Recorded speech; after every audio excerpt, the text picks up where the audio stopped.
میں حسن ظن رکھتے ہوئے آپ تمام احباب سے یہ امید رکھتا ہوں کہ آپ نے اس ماہ کے اندر اپنی گردنوں کو، اپنے جسم و اجسام کو جہنم کی بھڑکتی ہوئی آگ سے بچا لیا ہوگا، اپنے اعمالوں کے ذریعے سے، دعائے استغفار کے ذریعے سے، صدقہ و خیرات کے ذریعے سے، اور ہر اس اچھے عمل کے ذریعے سے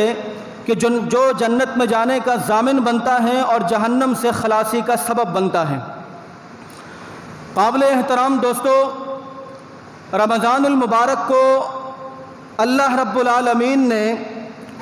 جو فوقیت، عزت، عظمت اور شرفیت بخشی ہے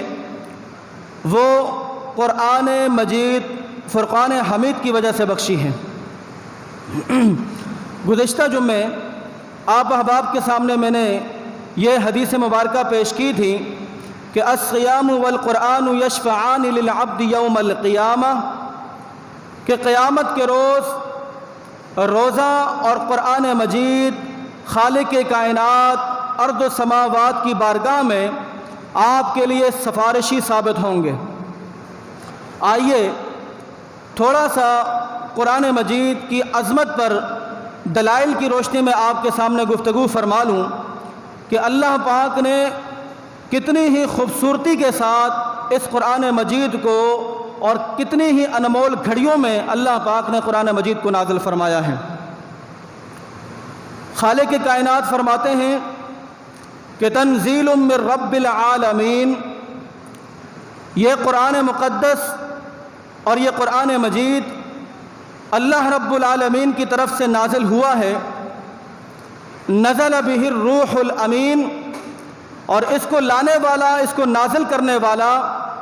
تمام فرشتوں کا سردار، تمام فرشتوں سے افضل حضرت روح امین ہے، یعنی کہ جبرائیل امین ہے۔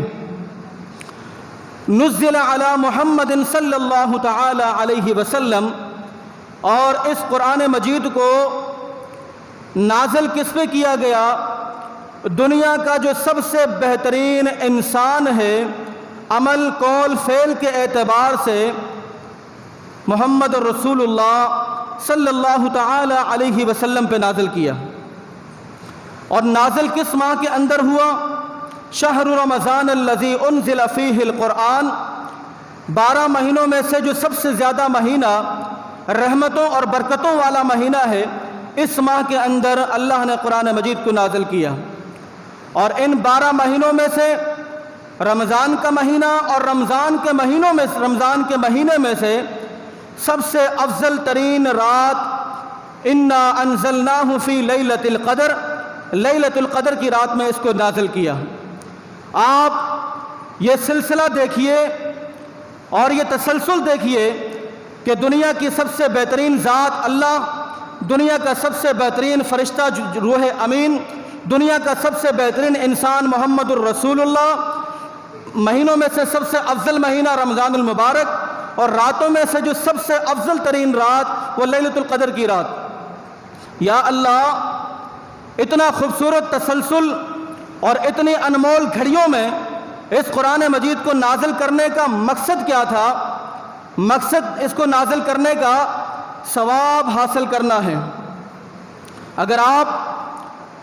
فیکٹری کا افتتاح کر رہے ہیں تو پھر قرآن مجید کی تلاوت سے کریں،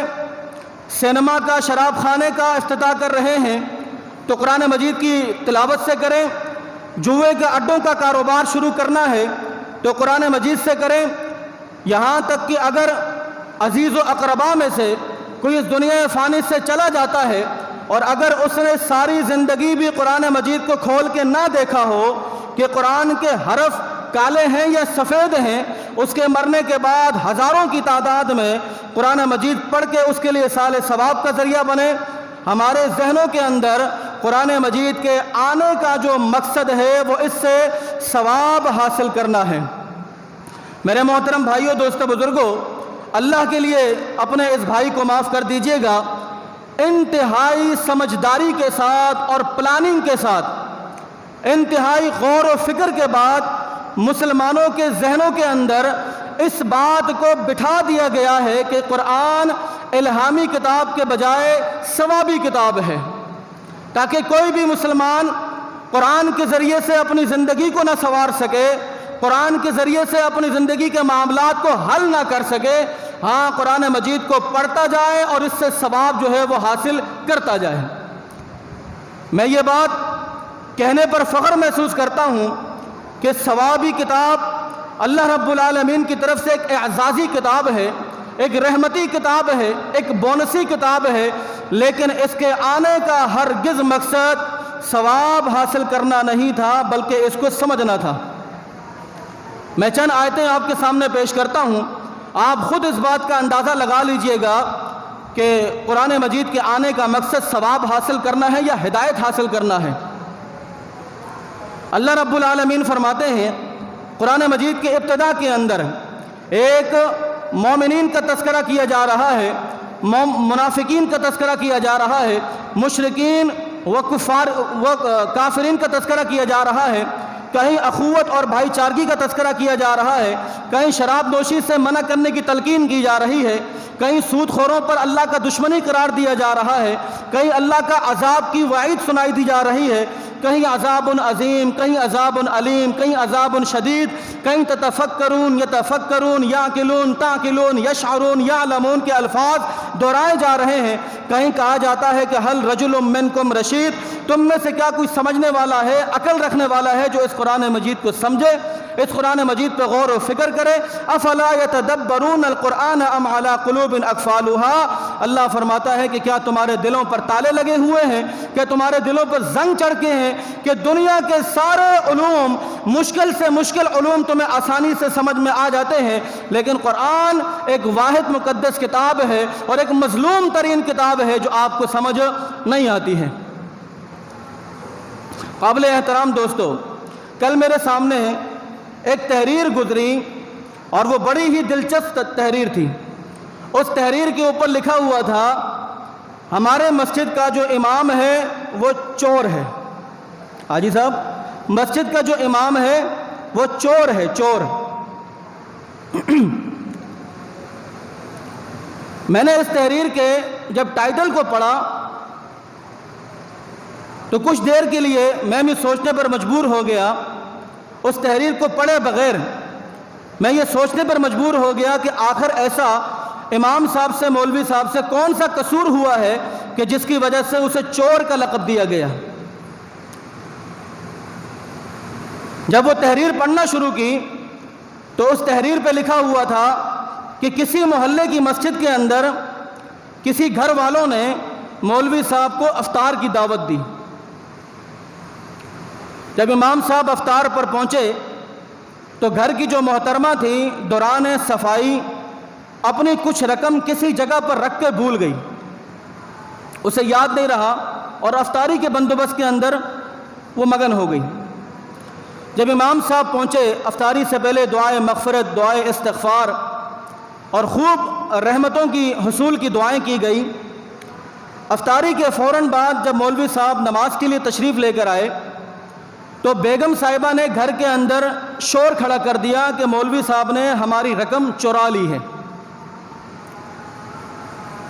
شوہر نے بیگم کو سمجھاتے ہوئے بات کو رفع دفع کرنے کی کہا کہ اگر یہ بات باہر نکلی تو امام صاحب کی بےزتی ہوگی، مولوی صاحب کی بےزتی ہوگی، جس سے علماء کرام بدنام ہوں گے، لہٰذا تم ایک کام کرو، اگر مولوی صاحب نے چوری کی بھی ہے تو لہٰذا اس بات پر پردہ ڈال دو تاکہ ان کی عزت جو ہے وہ محفوظ رہے۔ شوہر نے امام صاحب سے لا تعلقی کا اظہار کر دیا، بس نماز پڑھنے آتے ہیں، نماز پڑھے اور گئے، کوئی سلام کوئی دعا نہیں۔ اس بات کو 1 سال کا عرصہ گزر گیا۔ 1 سال کے عرصے کے بعد بیگم صاحبہ کو پھر یہ خیال آتا ہے کہ پورا سال ہو گیا ہے اور لوگ امام صاحب کو دعوت دے رہے ہیں، لہٰذا ہم بھی دعوت دیتے ہیں، چلیں کوئی بات نہیں، جو پیسے چوری ہونے تھے وہ ہو چکے ہیں، رفع دفع کرو، مٹی پاؤ۔ امام صاحب کو مدعو کیا گیا۔ افطاری کی میز پر بیگم صاحبہ نے امام صاحب سے پوچھا کہ گزشتہ سال ہم نے آپ کو افطاری پہ بلایا تھا اور آپ نے ہمارے گھر سے اتنی رقم جو ہے وہ چوری کی تھی، کیا یہ چوری آپ نے کی ہے؟ امام صاحب کہتے ہیں کہ یہ چوری میں نے کی ہے، ذرا سمجھے گا، امام صاحب کہتے ہیں کہ یہ چوری میں نے کی ہے۔ یہ بات سننے کے ساتھ ہی شوہر اور اس کی محترمہ ڈھنگ سے رہ گئے کہ امام چوری کا اظہار کر رہا ہے۔ کہا کہ بات یہ نہیں ہے کہ یہ چوری میں نے اپنے نفس کے لیے نہیں کی، بلکہ یہ چوری بھی میں نے آپ کے لیے کی تھی۔ محترمہ، جہاں پر آپ نے پیسے رکھے ہوئے تھے وہاں پر پنکھے کی ہوا سے وہ پیسے کبھی ادھر کبھی ادھر لڑک رہے تھے، تو اس پیسوں کو اٹھا کر میں نے قرآن مجید کے اندر ڈال دیا کہ آپ کبھی قرآن مجید کی تلاوت کریں گے یا قرآن مجید کھولیں گے تو یہ پیسے آپ کو بآسانی وہاں سے مل جائیں گے۔ لیکن افسوس ہے اس بات پر، ندامت ہے کہ پورا سال کا عرصہ گزر چکا ہے، نہ شوہر نے قرآن کھول کے دیکھا، نہ اس کی بیوی نے قرآن کھول کے دیکھا کہ قرآن مجید کے اندر لکھا کیا ہے۔ فوراً جا کے قرآن مجید کو کھولا گیا تو پیسے جو ہے وہ وہاں پر پائے گئے۔ تو میرے محترم بھائیوں، دوستو، بزرگوں، قرآن مجید کا جو تعلق ہے ہمارے ساتھ اور رمضان المبارک کی فضیلت کے ساتھ، یہ اس کو سمجھنے کے اعتبار سے ہے۔ میری تمام احباب سے جہاں جہاں تک میری یہ آواز پہنچ رہی ہے، میں آپ تمام احباب سے یہ درخواست کروں گا کہ روزانہ کی بیس پر اپنے قاری صاحب سے، اپنے امام صاحب سے، یا جہاں پر بھی آپ رہتے ہیں، روزانہ قرآن مجید کی ایک آیت کو ترجمے کے ساتھ لازمی سیکھیں۔ جب آپ ترجمے کے ساتھ قرآن مجید کو پڑھنا شروع کریں گے، سیکھنا شروع کریں گے، یقین جانیے آپ کے تمام مسئلے جو ہے وہ قرآن مجید کے ساتھ جو ہے وہ حل ہو جائیں گے۔ خطبے کے آخری 10 منٹ کے اندر، چونکہ الوداعی جمعہ ہے، اس کے بعد رمضان المبارک کا جمعہ نہیں آئے گا، تو میں یہ چاہتا ہوں کہ استغفار کے حوالے سے، توبہ کے حوالے